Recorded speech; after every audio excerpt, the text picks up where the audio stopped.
السلام عليكم ورحمة الله، أهلا وسهلا فيكم على قناة وي سمارت. مستمرين معكم في سلسلة تحويل شقة من الصفر إلى سمارت، واليوم راح نحول هاي الستارة إلى سمارت، وراح نركب عليها موتور ذكي من زيمي سمارت. خلينا نشوف كيف كانت الستارة قبل تركيب الموتور. كانت الستارة مزعجة، طريقة فتح وإغلاق مملة جدا،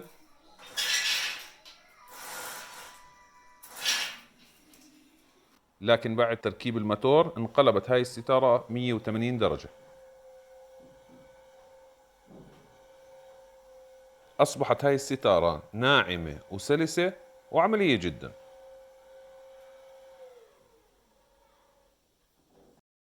كنت ناوي أركب على هاي الستارة هذا الموتور بإصدار البطارية، راجعنا إصدار الكهرباء منه في فيديو سابق، لكن المشكلة كانت وين؟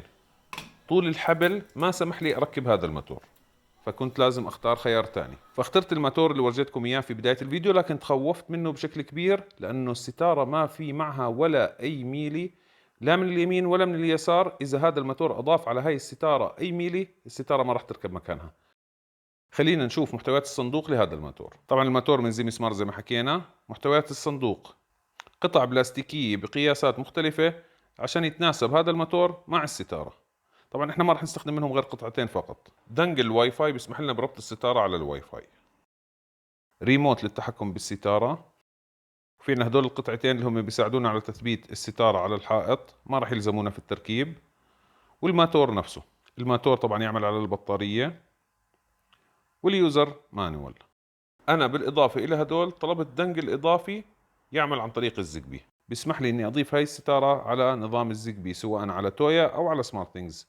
فصار عندي الخيارين، بامكاني استخدمها زيجبي او واي فاي. فكيت الستاره وضعتها على الكراسي عشان استطيع تحويلها الى سمارت بسهوله. اول خطوه في التحويل راح نفك الجنب اللي موجود فيه السلسله اللي بتتحكم في الستاره عن طريق فك البرغيين الموجودين امامنا. راح ابدا مباشره بفك البرغيين،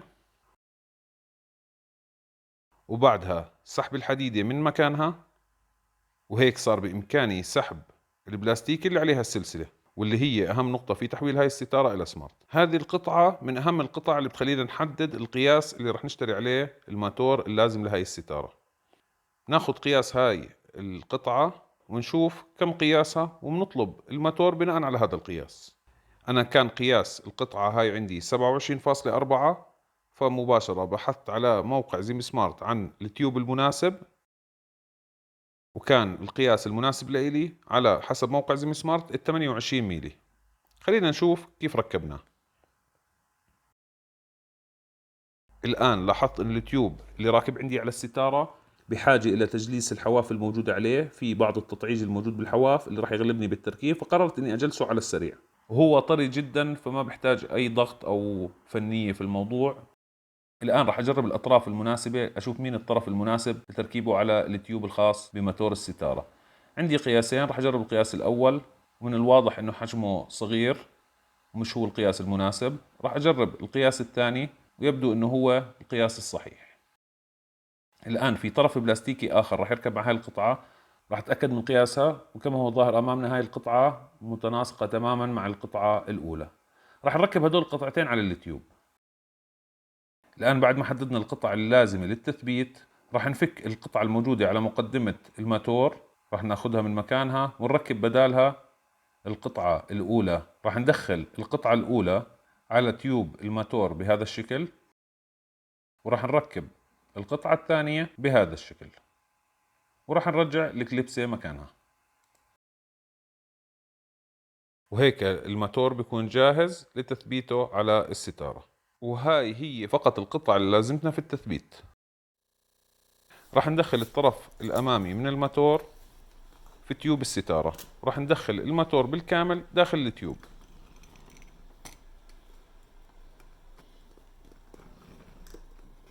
تبقى علينا فقط تثبيت الطرف البلاستيكي الأبيض في مكانه على تيوب الستارة. هذا بيحتاج بعض الضغط لأنه تصميم التيوب عندي سيء للغاية. الآن هيك دخل الماتور بالكامل داخل التيوب. بقى علينا توجيه المنطقة اللي فيها مدخل الشحن إلى الأسفل عشان يكون سهل التعامل معه عند محاولة شحن هاي الستارة. الآن راح نرجع الحديدة اللي كانت راكبة على الستارة مكانها، وتركيبها في مكانها سلس جدا وما بحتاج أي ضغط. الآن تبقى علينا تثبيت البراغي في مكانها، وهيك بنكون انتهينا من عملية التركيب. الآن راح أرجع أثبت الستارة هاي في مكانها. بعد تثبيت الستارة في مكانها، الماتور ما أضاف على قياس الستارة أي ميلي، فركبت بمكانها بشكل دقيق. الآن راح نضيف الدنجل على تطبيق تويا، وكما ذكرت في السابق أنا عندي اثنين، واحد إصدار زيجبي واحد بإصدار الواي فاي. بإمكاني أختار بيناتهم وأشغل المناسب لي. راح أجرب الواي فاي الآن، وآلية إضافته أوتوماتيكية بالكامل. مجرد ما وضعناه في الكهرباء دخل على التطبيق بشكل مباشر، فقط علينا نعطيه معلومات الواي فاي وراح يدخل بشكل أوتوماتيكي على التطبيق. الدنجل الآن جاهز على التطبيق، تبقى علينا إضافته على الستار. الآن راح نضغط على زر الريست على الماتور لإضافة الدنجل. بمجرد الضغط على هذا الزر لمدة 3 ثواني راح يتحرك الماتور هيك حركة سريعة، يأكد لنا إنه دخل وضع البيرنج. مباشرة راح نضغط على زر الفتح على التطبيق وراح يتعرف الدنجل على الماتور. الآن راح نضيف الريموت على الستارة أيضا. راح ندخل على الإعدادات وراح نضغط على أد ريموت، ومباشرة راح نضغط زر الرفع للأعلى على الريموت، وراح يأكد لنا الماتور إنه الريموت انضاف بحركة سريعة على الماتور. الآن خلينا نجرب الريموت شغال، لكنه ما بفتح الستارة بشكل كامل لأنه لسه ما حددنا الليمت العلوي والليمت السفلي، وتحديدهم بيتم بكل سهولة.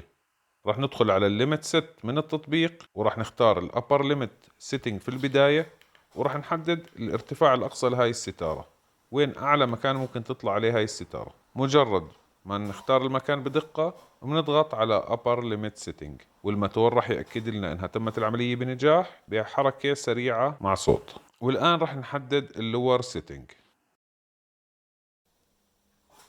راح ننزل الستارة إلى أدنى مستوى،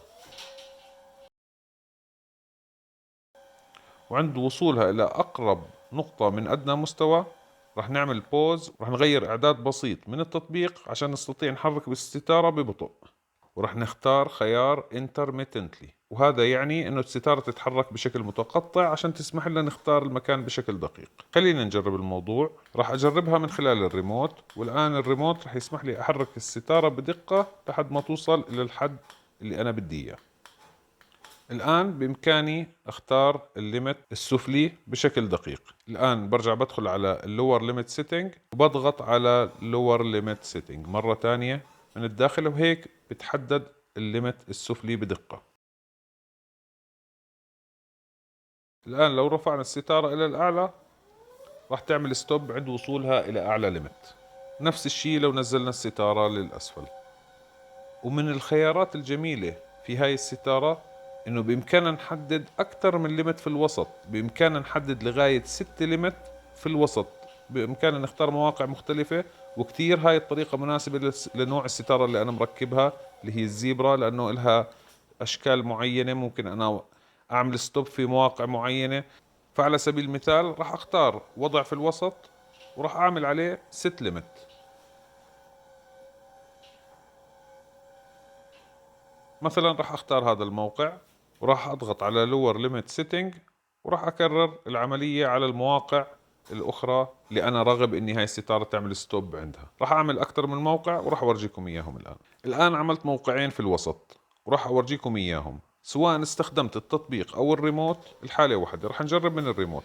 عند الضغط للاسفل راح تعمل الستارة ستوب على اول موقع،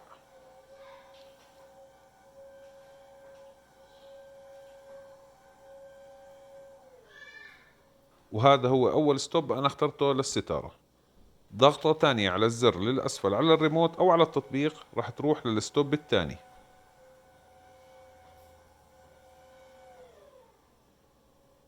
وهذا هو الستوب الثاني اللي أنا اخترته. وضغطة أخيرة راح تنزل لأدنى مستوى لإلها. الآن في حال ضغطت للأعلى راح تعمل ستوب بنفس المناطق، لكن إذا بدي أتجاوز هذا الموضوع بضغط على الريموت مرتين متتاليتين، فبتتجاوز كل مناطق الستوب سواء بنزول أو بالطلوع.